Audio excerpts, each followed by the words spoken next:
Hi, and welcome to Movin' Right Along, a Muppet movie podcast brought to you by toughpigs.com. Starting with this very episode, this is now the podcast where we watch The Muppets Take Manhattan 2 minutes at a time and talk about it a lot. I'm your host, Ryan Roe. I'm your other host, Anthony Strand. And we are very happy to be back and very happy to be talking about The Muppets Take Manhattan, the third theatrical Muppet movie, which was released July 13th, 1984. For those of you who are following along at home, for the purposes of this season of the podcast, we are watching the 2001 DVD release of the movie. I don't know how many differences there are among the various releases with this one, but that's what we're watching. So can we talk right up front about the TriStar logo? Yes, I want to, but just... did I already say, no, I didn't do the whole, today we're talking about minutes 1 and 2 of The Muppets Take Manhattan, in which the opening credits roll as we make our way to Danhurst College. And these minutes start with the TriStar logo. Oh, man, it gives me such a charge. Like, yeah. I don't know how many movies I watch regularly that have that, because they didn't have that logo with the running unicorn for very long, you know? Even in the movie Looper, when they do a retro logo, it's like the slightly newer one. That's just the unicorn standing there, you know?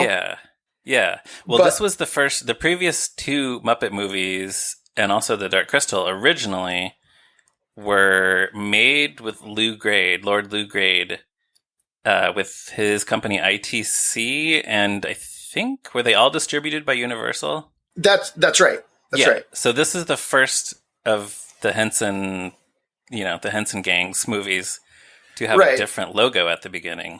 And also TriStar was new at this point. TriStar was a joint venture between Columbia Pictures, HBO, and CBS, which was founded in 1982.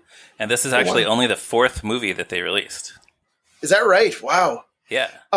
Yeah, and of course now it's just like part of Sony. Like it's also now not a thing. Like, right. It's gone through various permutations and ownerships. But there's just some. I think part of it is that like only in the 80s would you have a studio logo that's like, "Hey kids, fantasy time!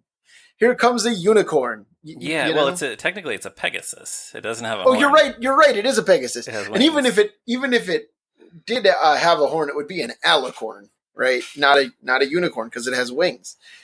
Is that an alicorn? That's with wings and a horn. That's with wings and a horn. At least on My Little Pony, Friendship is Magic. Oh, I was about to ask you where could I find an alicorn in literature, but you just answered that question. Yeah, Twilight Sparkle, of course. See, I got to brush up. At whom I am currently looking because my daughter's My Little Pony table is right next to me. So nice. So yeah, this is a real horse, right? And then the wings are animated. I think so. It sure looks real. I remember a few years back rewatching probably this exact movie and just noticing like, wow, it's really obvious that those wings are just like animated. Yeah, but that just makes it kind of cool too. Like it's just weird. It's just like otherworldly, you know? Yeah, and they don't appear until a few seconds in. It's like they grow out of the sides of this horse, and then the horse flies away. Yeah. And then you got TriStar Pictures. You got them. And they're making the movie called Muppets Take Manhattan. And what a thrill. Yes. Do you like this movie? I do like this movie quite a lot. I mentioned with Great Muppet Caper that I never really saw it until I was in high school. This one, I mentioned my grandma taped Muppet movie off Disney Channel for us. This was the other one. My grandma taped them both off of the Disney Channel. And I think this was probably the one I saw the most times as a child. That's interesting. Because I definitely grew up with all three of them on tape. But this, I feel like this was the one I watched the least for whatever reason. Yeah, well, and we'll get into it later, but that reason might be that it's much more grounded than the other two. It is. It's more grounded. It's more sort of based in reality, despite the presence of the Muppets. Right. It feels like an 80s. Yeah, something about the sensibility of the comedy, even to me, feels different than the first two. It feels like more like an 80s comedy than a Muppet comedy. Right. It feels like The Lonely Guy or something. Like it's... which is a very good movie with Steve Martin in it, but it's not a very wacky one. I haven't seen that. Oh, it's funny. Steve Martin and Charles Grodin play best friends, and they are delightful together. But it was released the previous year, and like it just has that same kind of like, you know, street level comedy that's kind of wacky, but like mostly pretty low key. That this one does. It's a little. You know? It's more wry, I would say. Than the first two Muppet movies. So we start with a helicopter shot of the skyline of Midtown Manhattan. You can see the Empire State Building there and Central Park in the distance. And we have our first credit. Jim Henson presents. So, like you mentioned, the first two movies say Lord Grade presents on them. Yeah. And he had nothing to do with this one. And I tell me if I'm right here. I think that's because Henson Associates was like more of an independent production company after the Muppet Show. Oh, yeah, I guess so.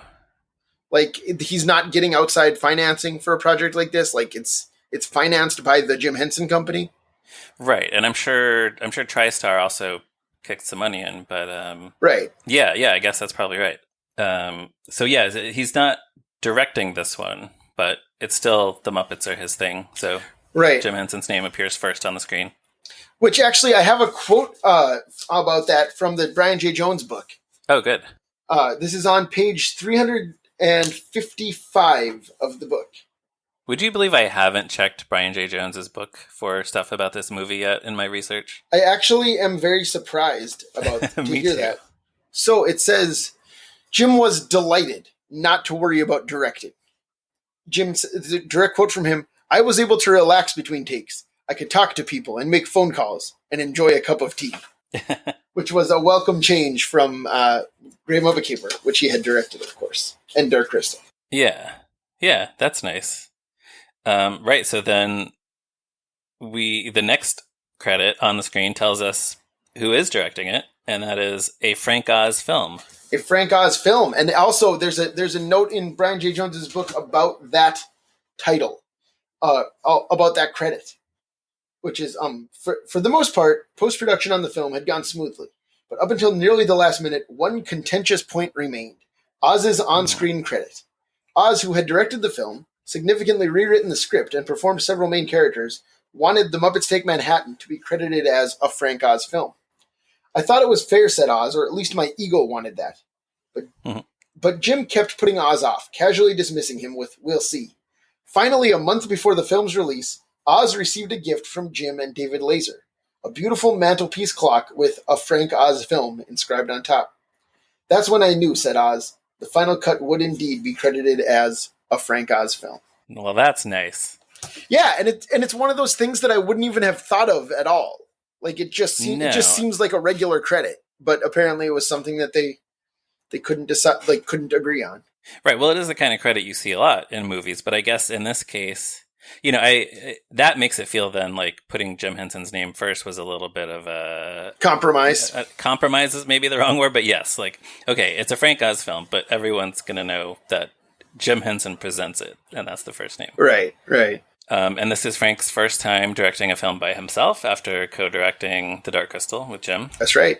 And the start of a long directing career. That's right. He directed several hits and several less successful films. And it's an interesting filmography, yes. Well, I mean, I don't know. It's mostly like mid-budget studio comedies. It's not like he was really stretching himself all that much. Well, no, but then he also has The Onion in the Cupboard in there and the score. Yeah, that's true. I forgot about the score. Yeah you're right. So fair enough. There's a few departures, yeah. Right, so more of the skyline, which, by the way, the skyline, it's sort of a timeless version of Midtown Manhattan, what we're seeing here, although this shot would look different now for sure because there are more skyscrapers and even more skyscrapers being built all the time. So Manhattan continues to change. And speaking of Manhattan, the next thing on the screen is the title of the movie, The Muppets Take Manhattan. I know at some point on the Tough Pigs forum we discussed and or debated whether this was actually the first time this naming format of so-and-so takes Manhattan had been used, or whether the Muppets got it from somebody else. Muppet Wiki currently tells us the film's title references the 1925 song Manhattan by Lorenz Hart and Richard Rodgers, with its lyric, "I'll take Manhattan, the Bronx, and Staten Island too." So apparently that's where they got the idea, and of course, since this movie, there's been a Friday the 13th movie with the subtitle Jason Takes Manhattan, and a Doctor Who episode called The Angels Take Manhattan, and I'm sure there are others that I'm not thinking of. Yeah, those are the two that I can think of off the top of my head. Who else has taken Manhattan? Write in and well, let us... Leonard Cohen has a song called First We Take Manhattan, which is from the 80s. So I don't know. Yeah. There you go. Yeah, if it's after 1984, I'm going to assume he was inspired. Yeah, although Leonard Cohen doesn't strike me as a huge Muppet guy, frankly. But well, everyone was a Muppet fan in the 80s. In the early 80s. Next, we have music and lyrics by Jeff Moss. Wow, Jeff Moss, one of the all-time great Muppet songwriters. Well, he was. Of course, last time we. Are you going to dispute that? No, of course not. But I think we should say that last time we talked about Joe Raposo, he did the Great Muppet Caper songs, and he was one of the main Sesame Street guys. And Jeff Moss is kind of like the other main Sesame Street guy for songwriting. Or one of them. Yeah, most of the Sesame Street songs that most people could name were either written by Joe Raposo or Jeff Moss. Right.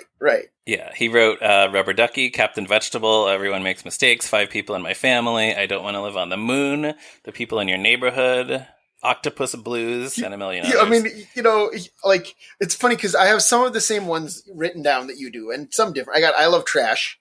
You didn't mention. That's a... Oh, of course. I feel like that's an all-time classic. Breakfast Time. Yes, absolutely. Might be the greatest duet in the history of Sesame Street. Breakfast Time is excellent, yeah. Yeah, and then I also wrote down one that I just really love, which is High, Middle, Low, which is just a tenor, a baritone, and a bass singing about which part of a song they sing.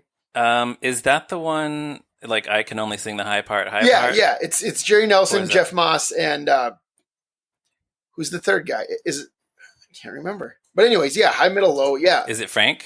I don't think it's Frank. I'm going to look it up on Muppet Wiki. Joe Raposo is actually the baritone. So Jeff Moss is the bass. Oh, wow. Jerry Nelson is the tenor. So yeah, great song. Okay, wonderful song. Yes, that's charming. Yeah. But there's a million more. Songs. Yeah. Yes, you can look him up on Muppet Wiki. He also wrote the songs for the Muppet special, The Christmas Toy. Oh, right, which are great songs as well. I mean, there's quite a few terrific songs in that.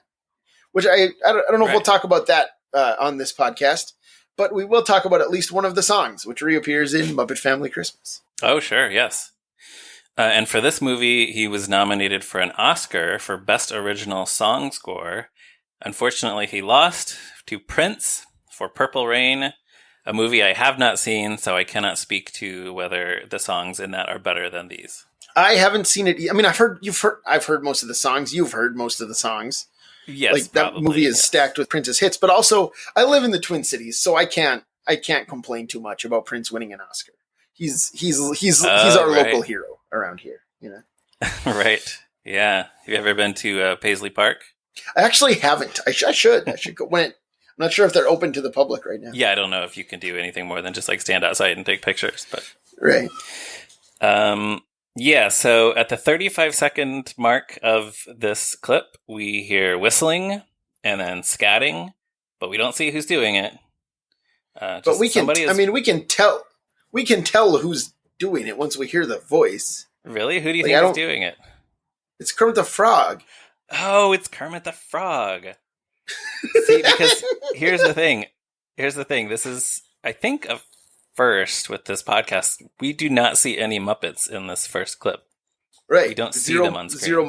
We didn't see any Muppets in The Dark Crystal either, which we talked about. Oh, well, that's technically true too, yes. But yeah, so that's funny.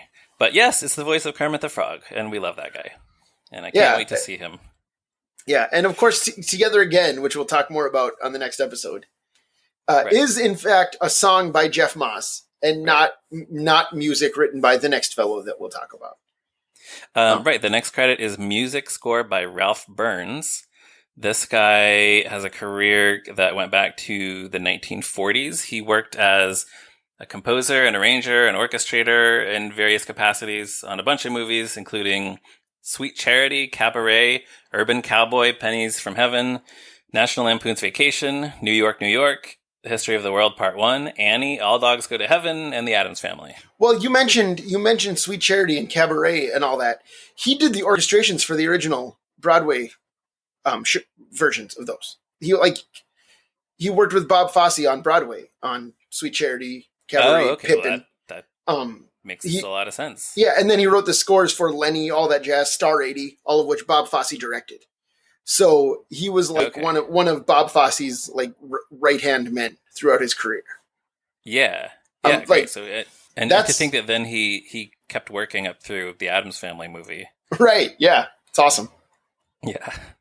So Ralph Burns. So I guess all the incidental music we hear in this movie is him. After we have flown over these buildings, Empire State Building, Chrysler Building, various other New York City landmarks, the camera takes us out of the city via this large toll booth and over a bridge. I feel like I should know where this toll booth is and what bridge this is, but I do not know. It's the toll booth bridge. It's the toll booth bridge. Yep. And what's the toll booth called? Is it called the Bridge Toll Booth? It's called the Bridge Toll Booth, yes. It's called the New York City Toll Booth. Right. I tried to do some Google mapping and I just didn't come up with anything, but maybe it's the New Jersey Turnpike? I don't know. If you know, please let us know. I just feel like it would be recognizable to a lifelong New Yorker or commuter.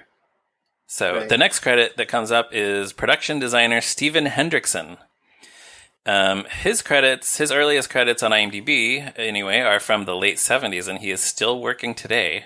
Yeah, his credits include Arthur, Wall Street, Major League 2, The Scout, and then the TV series Kitchen Confidential, Life on Mars, The Good Wife, and The Good Fight. Well, and of course, the TV movie The Positively True Adventures of the Alleged Texas Cheerleader Murdering Mom. Well, and you skipped over his 2 Emmy nominations, which are for the TV remakes of The Music Man and Annie, both of which feature Victor Garber. The 2 Victor Garber versions, if you will. Who did Victor Garber play in The Music Man? He played movie? The mayor of River City. Oh, that's familiar. Mm-hmm. Yeah. Huh. Yeah, I definitely have seen both of those. Yeah, they're both very good, and they look great.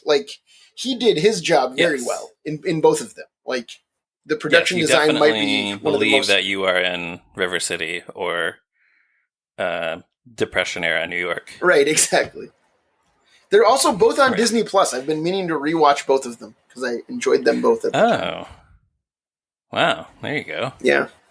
The next credit we see is Director of Photography Robert Painter, BSc. And here's where Fozzie might ask, what does BSc stand for? It's... I think it was British Society of Cinematographers. Yes, it is. Right. So this guy, his credits go back to the 1950s. They include Superman 2, An American Werewolf in London, which features Frank Oz in a cameo. Trading Places, which features Frank Oz in a cameo. I just remembered features Frank Oz and also Richard Hunt in a very small role. Superman 3, the music video for Michael Jackson's Thriller, National Lampoon's European Vacation, Spies Like Us, which features Frank Oz in a cameo. Yeah. Okay. And Little Shop of Horrors, which was directed by Frank Oz. Several of these were directed by John Landis. So I would bet at least $1 that Landis recommended Mr. Painter to Frank for this movie. To Frank. I'm sure that's right. And also, another John Landis movie is Into the Night, which does not feature a cameo by Frank Oz, but features a cameo by Jim Henson. And Robert Painter was the cinematographer for that as well. Ah, yes. Yeah, I've never seen Into the Night, have you? I've never seen it. No. But I just know... My parents told me once that they had been just flipping channels and came across this weird movie on TV and that Jim Henson was in it. And I said, oh, yes, that must be Into the Night. Awesome. Yeah. So at this point, we arrive in a pleasant-looking little town. And I do know what this place is, thanks to a post from several years ago on a website called The Bowery Boys. which I will probably cite several times this season, and I will link to it in the show notes. This is Poughkeepsie, New York. This is a town that I mostly associate with an episode of Bewitched, where the Stevens neighbor, Mrs. Kravitz, keeps trying to say Poughkeepsie, and she pronounces it Poughkeepsie. That's better than my one, which is that I mostly associate it with an episode of the considerably less entertaining TV show Friends, which is where Ross meets a girl on the train, but she's from Poughkeepsie. And so he's like, I can't date this girl. She's from Poughkeepsie. And then he's going to take the train up there. And then he wakes up in Canada because he overslept. And then he's like, oh, man, I'm such a sad sack. Yes, that is a very accurate impression of Ross from Friends. So, Poughkeepsie. There you go. The next credit is executive producer Jim Henson. That's we him. We talked about this guy. Here he is again. That's the guy. He was in. That's the guy from Into the Night. That's what I was just gonna say. Sorry, I stepped on your line. That's okay. So he did this one. He was there. He did this one. Yes, he executive produced it. So then we have. I'm gonna make sure I get the order right. It's story by Tom Patchett and Jay Tarsis. Yes. And then screenplay by Frank Oz and Tom Patchett & Jay Tarsis. So Patchett and Tarsis, as we spoke about last season, worked on The Great Muppet Caper. They did a rewrite of that script after Jerry Jewell and Jack Rose wrote the initial draft. So they were brought back for this one. And presumably, by this time, I guess Jerry Jewell was too busy with Fraggle Rock. Yeah, write a new Muppet movie. I think that must be why, and especially notable because this is of the 6 Muppet movies released in his lifetime, this is the only one he doesn't have a credit on. Right? That he didn't. He's work on credited on Muppets from Space, but not Muppets Take Manhattan, which seems bizarre. Feels impossible. Yeah, I mean, unless they maybe Jim and Frank were just so set on going a little bit of a different direction with it, but maybe, but Fraggle Rock makes sense. I mean, he was the head writer. He was the head writer, yes. And it was in Toronto. It's not like I think when they were writing the first 2 movies, they were he was working where they were making the Muppet Show. He was probably writing them in London or whatever, and saw Jim and Frank all the time. Yeah. So my understanding is that Patchett and Tarsis wrote the script for this movie, and then Frank Oz took it and did a rewrite of it. And we also know that the writer David Mish, I think he's credited as a consultant in the closing credits. Yeah, he did a little bit of a polish and added some jokes and things. I did an email interview with him for Tough Pigs a while back, and he said he was brought in late in the game to help Frank polish the script before they actually shot it. And he also wrote the greatest Muppet project of all time, Inner Tube, the pilot for the Jim Henson Hour. Yeah. Yes, the very strange pilot for the original version of the Jim Henson Hour, which one of us wrote about that on the Tough Pigs website. I wrote about Inner Tube, and you wrote about the pitch reel. The pitch where Jim Henson is in the fake workshop talking about what he wants the show to be about. So if listeners want to go read some insightful articles about Jim Henson Hour, abandoned concepts, me and Ryan wrote them 6 years ago. I will link to those in the show notes as well. Great, because that's some of our best work, I think. I genuinely am very proud. Yes, that whole series of revisiting the Jim Henson Hour, I think, was really good. Although, if I could go back in time, I would probably give my review of Monster Maker I'd give it another rewrite. Yeah? Yeah. Or hand it off to Frank Oz to rewrite it for me. And then to David Mitch. Yes, exactly. So, we finally arrive at Danhurst College. This is actually Vassar College, according to Muppet Wiki. The exterior of the auditorium where the senior variety show was held was actually the Vassar Dining Hall. That's pretty good. So nobody's putting on shows in there. They're just eating their, I don't know. What do you eat at college? You eat a lot of cereal, mostly. That's true. I had a lot of cereal at college. I ate a lot of biscuits and gravy in the college commons. You went to college in Texas, correct? Your native Texas? Yes, I did. Yeah, I didn't have biscuits and gravy. I went to college in North Dakota. I also didn't have, lutefisk or whatever you might think. But that would be a stereotypical. That's a Norwegian. That's like a Norwegian pickled fish. Yeah. They didn't have it out. No, not at the cafeteria every day. Yes, the sign here says "Tonight Only: Manhattan Melodies Senior Variety Show." Written by Kermit the Frog. So good for Kermit. He wrote this whole show by himself. That's pretty impressive. Yeah. You seem underwhelmed. Well, we don't see that much of the show. We don't know how impressive it is that he wrote it or not. Like, that's true. We actually don't know whether all we know is that the closing number is Together Again. And I don't think... Yeah. Like, the one we see at the end with all the bears and pigs and chickens and stuff. That's not... I don't think that's at all the same show. It doesn't end the same way. Like... No, I think that seems like a last minute. Yeah, it was heavily rewritten. Like, yeah. You know? So, all right, maybe Kermit doesn't deserve. Yeah, so we don't know credit. how good Manhattan Melodies is. Yeah.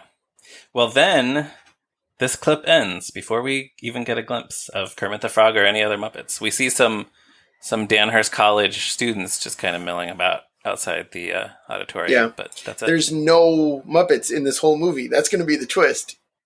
Whoa. The Muppets don't actually take Manhattan. Yes. Alternate We're actually watching Jason Takes Manhattan, and this is how it starts. Wow. Yeah. That would be... I wonder how far into this we could get in trying to convince people that we were just like really confused, waiting for the Muppets. And we'd actually talk about Jason Takes Manhattan the whole time. Which, like, and like, neither of us are horror movie fans. Like, or like slasher movie, you know. Actually, I may have seen Jason Takes Manhattan a long time ago on TV. Yeah. Are you sure you didn't just... On TBS or something. Are you sure you didn't just watch Muppets Take Manhattan with your brother Jason? I'm relatively sure. Oh, okay. But, no, I probably have more of a tolerance for horror than you do. But yeah, that's true. I like old that. horror movies, like old Frankensteins, like we talked about on that other one. Right. Yeah, we'll talk about that when we get around to the Friday the 13th movies. That's right. Yeah, so we'll just have to wait until next week to find out if there are any Muppets in this movie. Yeah, I can't wait to find out, because I've never seen this one. Right, exactly. So I'm looking at my notes. I think that's all I have. Do you have any other thoughts? I think we skipped over produced by David Laser, but he's the producer of The Muppet Show. We've talked about him a bunch of times. We don't know that much about him, really. Did we miss? Maybe I totally missed that. Yeah, we went straight from... In the credits. We went straight from the screenplay stuff to Danhurst College. Oh.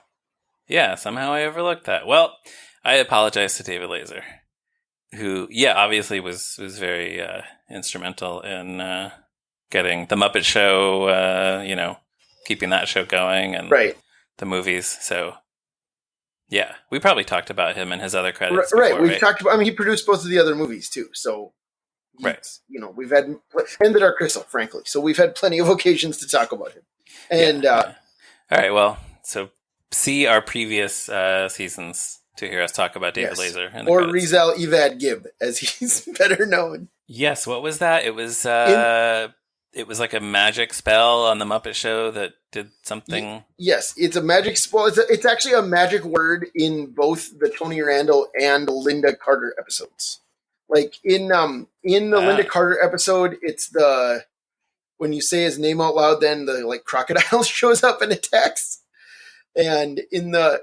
Oh, right, he's like a crocodile god, yeah. If you say his name, he appears. And then in the Tony Randall episode, it's just like one of the incantations that, like, are turning people to stone. And in both of them, it's Rezal Evad Gib, which is Big Dave Laser backwards. So right. So whatever, man. Like, okay.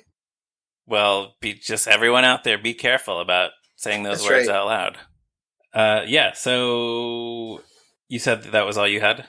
That's all I have. All right. Rezal Evad. Watch out. Then with that, we will wrap things up for this week. Please make sure to check out toughpigs.com on the internet, Facebook, Twitter, and all those things. If you have thoughts on this movie, these episodes, you can find us there or on the Tough Pigs forum, which is linked on the front page of toughpigs.com.